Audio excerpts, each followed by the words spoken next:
মা তুমি ভেবো না তোমার ছেলেকে মাদ্রাসায় পাঠিয়েছো বলে তোমার ক্ষতি হবে না, তোমার বরকত হবে, তোমার চাকরিতে বরকত হবে, তোমার ধানে ফলে ফুলে বরকত হবে, তোমার ব্যবসাতে বরকত হবে।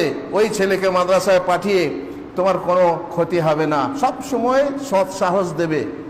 আর বললাম যাবি না, পারবি, ছেড়ে দে না, খবরদার না, সব সময় উৎসাহিত করতে হবে।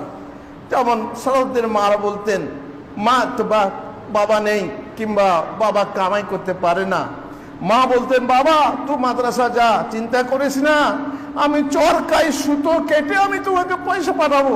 চরকাই সুতো কেটে আমাদের মা আছে, কেউ শাড়ি সেলাই করে, কেউ কাঁথা সেলাই করে, গরিব মানুষের মেয়ে মা, গরিব ছেলের মা, সে চায় তার ছেলে মানুষ হোক, সে চায় তার ছেলে আলেম হোক, অমক আলেমের মতো হোক, অমক আলেমের মতো হোক, যেন কাল কিয়ামতে মুখটা উজ্জ্বল হয়। সুতরাং সেই মা কষ্ট করে মেহনত করে বরং পরের বাড়িতে কাজ করেও সে ছেলেকে মেয়েকে মানুষ করতে চায়। এরকম মায়ের দরকার আছে, এরকম মায়ের দরকার আছে।